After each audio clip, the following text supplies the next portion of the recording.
करत आलो पण आपल्यात परिवर्तन होत नाही. बाबासाहेब आंबेडकर म्हणले की विचारमंच कुठला असो त्या विचारमंचावर बसायला पहिली ताकद सत्तेची लागेल. सत्ता आपल्या नशिबात येणार नाही. बाबासाहेबांनी लिहून टाकलं शासन करती जमात बना, पण शासन करती जमात बनणार कशी. मग बाबासाहेबांनी गोलमेज परिषदेमध्ये पहिल्यांदा मागणी केली अस्पृश्यांसाठी स्वतंत्र मतदारसंघ. अस्पृश्यांसाठी स्वतंत्र मतदारसंघ म्हणल्यावर पहिल्यांदा गांधीजीला ताण आला.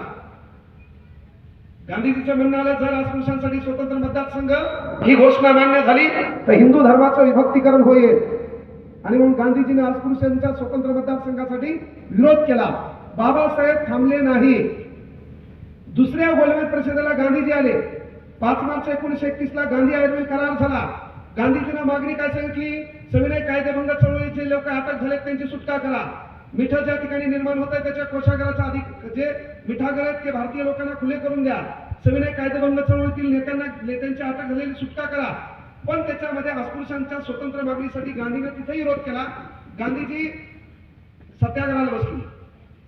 24 सप्टेंबर 1932 ला डॉक्टर बाबासाहेब आंबेडकर आणि गांधीजी लोकांचा विचार करून बाबासाहेबांनी आपली मागणी मान्य घेतली. अस्पृश्यांसाठी स्वतंत्र मतदारसंघ का मागणी मागे घेतली, लोकांचं हित म्हणून. मग त्यावेळेस आपल्या मागणीकडे दुजोरा झाला. आपली मागणी मान्य झाली नाही पण बाबासाहेब ठाम होते. का? कारण विचार मंचावर बसायला पहिल्यांदा सत्ता लागते. विचार मंचावर बसायला पहिल्यांदा सत्ता लागते. बाबासाहेब म्हणून गेले शासनकर्ती जमात बना. आपले लोक विचार मंचावर बसले पाहिजे त्यासाठी सत्ता लागते. म्हणून आपला बाप तिथं थांबला नाही. 1947 ला मसुदा समितीचं काम डॉक्टर बाबासाहेब आंबेडकरांकडे गेलं. मसुदा समितीचे ते अध्यक्ष होते. घटना लिहायला लागले आणि घटना लिहित असताना मान्य हे बाबा आम्हाला तुम्ही स्वतंत्र मतदारसंघ देऊ शकत नाही, तुम्ही आम्हाला राखीव मतदारसंघ द्या. राखीव आणि स्वतंत्रामध्ये फरक काय? राखीव आणि स्वतंत्र मतदारसंघामध्ये फरक काय? स्वतंत्र म्हणजे काय? ही जागा परमनंट एकाच माणसाची. राखीव म्हणजे काय? इथला कार्यकाळ संपल्यावर उद्या दुसऱ्या तालुक्यात जाईल. याचा अर्थ काय? ह्या तालुक्यात आपल्या जातीचं आपल्या समूहाचं पोरग आमदार होईल, 10 वर्ष आमदार होईल, आपल्या समाजाचा विकास करेल. पुन्हा आपल्या समूहाचे लोक बाजूच्या तालुक्यात आहेत, इथला पॅटर्न बंद होईल, तिथं राखीव होईल. पुन्हा तिथं आपलं पोरग आपल्या समूहातला पोरग आमदार होईल, त्या भागाचा विकास करेल. बाबासाहेबांना स्वतंत्र मतदारसंघाची मागणी अमान्य करून पुन्हा काय केलं? राखीव मागणी मांडली. म्हणजे पहा भविष्याचा वेध कसा घेतला. मग काय केलं बाबा? घटनेमध्ये आपल्याला राखीव जागा मिळाल्या. मग आज बाबासाहेबांच्या कृपेनं शासनकर्ती जमात बना. मग आपल्या भारताची लोकसभा 543 खासदाराची आहे. तुम्ही काही झक मारा, 85 खासदार तुम्हाला SC प्रवर्गातून निवडून द्यावे लागतात. ही पॉवर आहे डॉक्टर बाबासाहेब आंबेडकरांच्या संविधानाची. म्हणजे या देशात 85 खासदार कोणाचे आहेत? आपले. ह्या देशात 85 खासदार कोणाचे आहेत? आपले. नगीना मतदारसंघाचा खासदार कोणी? आपला आहे. कशा मतदारसंघातून आहे? राखीव आहे का नाही? म्हणजे 85 खासदार आपले. त्या खासदारांनी मात्र काय करावं? आपल्या समूहावर अन्यायाविरुद्ध बोललं पाहिजे, आपल्या समूहाच्या विकासासाठी बोललं पाहिजे, आपल्या समाजाची जिथं पिळवणूक होती त्यासाठी बोललं पाहिजे. आणि त्याच्याकडे सत्ता मिळाली तो विचार मंचावर आला पाहिजे, त्यांना माईक हातात घेतला पाहिजे, पंचशील ध्वजाचं जे काही रुमाल आहे तो गळ्यात घातला पाहिजे आणि आपल्या समाजाच्या प्रगतीकडे त्यानं वाटचाल केली पाहिजे. म्हणून विचार मंच कुठलाही असेल तर त्या विचार मंचावर बसायला पहिली ताकद सत्ता लागते. बाबासाहेबांना राखीव मतदारसंघाच्या संकल्पनेतून ती दिली. या देशामध्ये 4120 आमदार आहेत. किती आमदार आहेत? या देशात एकूण आमदार किती आहेत? 4120. या देशामध्ये एकूण विधानसभा किती आहेत? तर 30 आहेत. आता पुन्हा जम्मू काश्मीर होणार आहे म्हणजे 31. या देशामध्ये एकूण आमदार 4120 आहेत. आपल्या महाराष्ट्रामध्ये विधानसभेचे आमदार आहेत 288. काहीच्या सुपीक डोक्यात नापीक विचार आला असेल 4120 कसं काय? केवळ महाराष्ट्रातच आमदार नसतात, बाकीच्या राज्यात बी असतात. ते धरले तर किती आहेत? एकूण 4120. या भारतामध्ये 4120 आमदार आहेत. आपल्या महाराष्ट्रात किती आहेत? 288 आमदार विधानसभेचे. आपल्या महाराष्ट्रात विधान परिषदेचे 78 आमदार. आपल्या महाराष्ट्रातून लोकसभेवर 48 खासदार. आपल्या महाराष्ट्रातून राज्यसभेवर 19 खासदार. कामाचं एक बी नाही. एवढे आपल्या इथून आहेत, कामाचं एक बी नाही. ते काय बोलले पता नाही. आणि त्याच्यात महाराष्ट्रातला युवक आहे. ह्या युवकाच्या डोक्यात एकच प्रश्न आहे, खरा बाबा बेरोजगारीचा प्रश्न नाही, गॅस भेटणे त्याचा प्रश्न नाही, शेतकऱ्याच्या पिकाला भाव नाही त्याचा प्रश्न नाही, बेरोजगारी वाढली, खून मारामाऱ्या वाढल्या है ना, किडनॅपिंग वाढली, महिलांवर अत्याचार वाढलाय, बलात्काराच्या घटना वाढल्या. याच्या डोक्यात एकच प्रश्न आहे.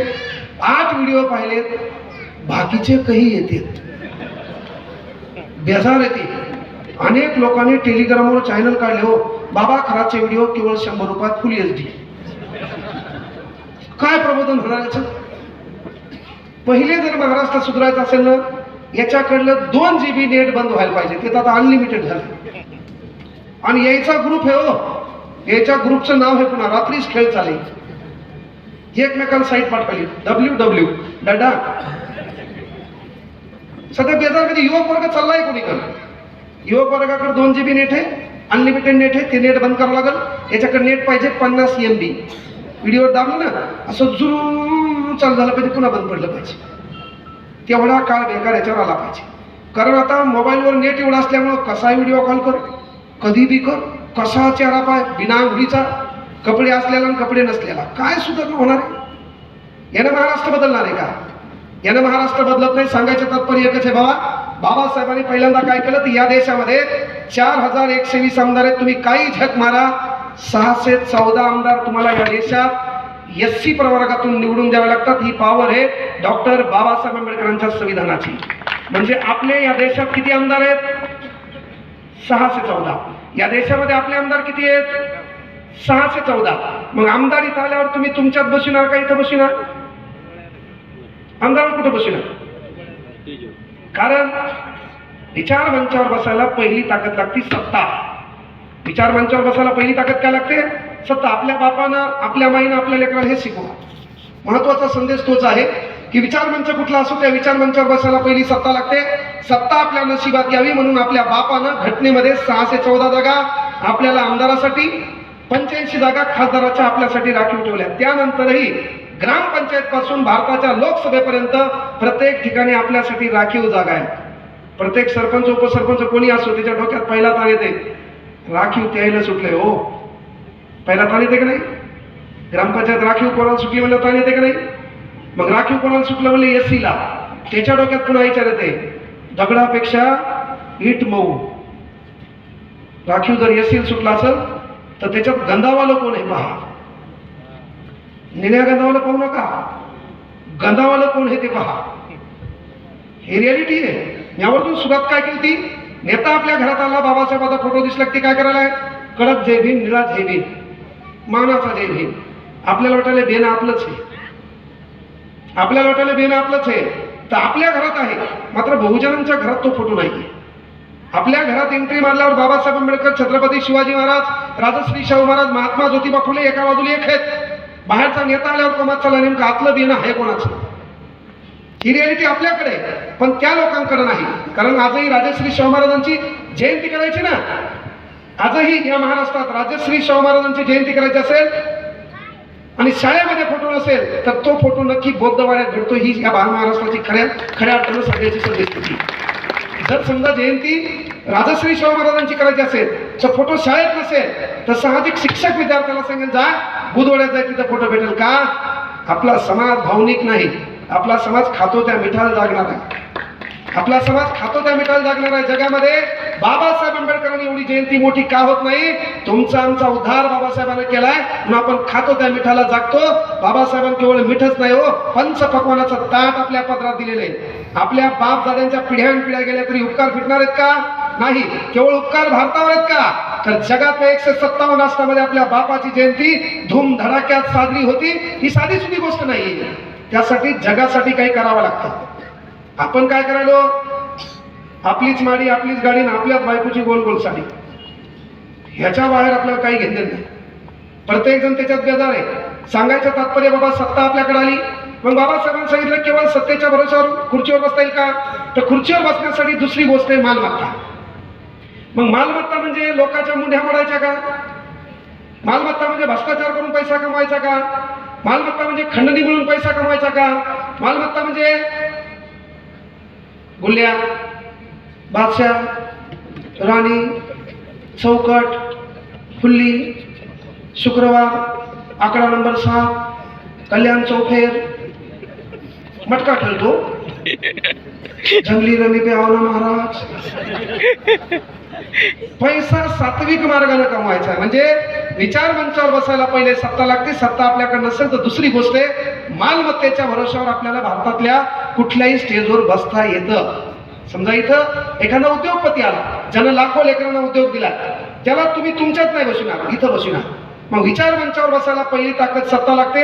आपल्या नशिबात नाही दुःख मानू नका. विचार मंचावर बसायला मालमत्ता लागते. आपल्याकडे मालमत्ता नाही, जरी असेल तर आपल्या पोटापुरती आपण सात्विक मार्गाने कमवलेली आहे. त्याचाच परिणाम आपले लेकरं चांगले आहेत, कारण आपण कोणाच्या मुंड्या मोडल्या नाही, आपण कोणाचा भ्रष्टाचार करून पैसा कमवला नाही. म्हणून आपल्याकडे मालमत्ता नाही, आपल्याकडे सत्ता नाही. तर बापानं माईन आपल्या पोराला एक शिकवा की बाळा, भारतातलं कुठलंही स्टेज असेल तर त्या स्टेजवर बसायला आपल्याकडे मालमत्ता नसेल, सत्ता नसेल तर एका भरोश्यावर भारतातल्या कुठल्याही स्टेजवर बसता येते. ती गोष्ट आहे बुद्धिमत्ता. जरी तुमच्याकडे मालमत्ता नसेल, जरी तुमच्याकडे सत्ता नसेल, तर बुद्धिमत्तेच्या भरोश्यावर भारतातल्या कुठल्याही स्टेजवर तुम्हाला बसता येते. त्याचं उदाहरण विठ्ठल कांगणे तुमच्या समोर आहे. माबाप काय आमदार नव्हता, मी काय जमीनदार नाही. 4-5 वर्षात आपला कार्यक्रम प्रकाश होतात आलेला आहे. गोरगरिबाचे लेकरं शिकवलेले आहे. बुद्धिमत्तेच्या भरोश्यावर भाऊ महाराष्ट्रातलं कुठलंही स्टेज हो द्या, आपली एंट्री हो द्या, आपल्याला पण जागा मधातच द्यावा लागते. आपल्याकडे सत्ता आहे का, मालमत्ता आहे का, पण बुद्धिमत्तेच्या भरोश्यावर मधली खुर्ची भेटती का नाही. आपल्या माईनं पुरील ते शिकवा, मोबाईलचा लांब राहा. या भाषणातून एक संदेश घ्या, उद्याचा वार चांगला आहे. पोरग ऐकणं, पोलीसवाल्याचं बी ऐकणं, घरापाशी पोलीसवाले गेले तरी ऐकणं, हप्त्यातून एकदा हाता घालून काढा. अलीकडे कोर्टाने निर्णय काढला सर की शिक्षकाने विद्यार्थ्यांना मारायचं नाही. शिक्षकाने विद्यार्थ्याला मारायचं नाही, येऊन मारणं तर लांब, शिक्षकाने विद्यार्थ्याकडे डोळे वटारून पण पाहायचं नाही.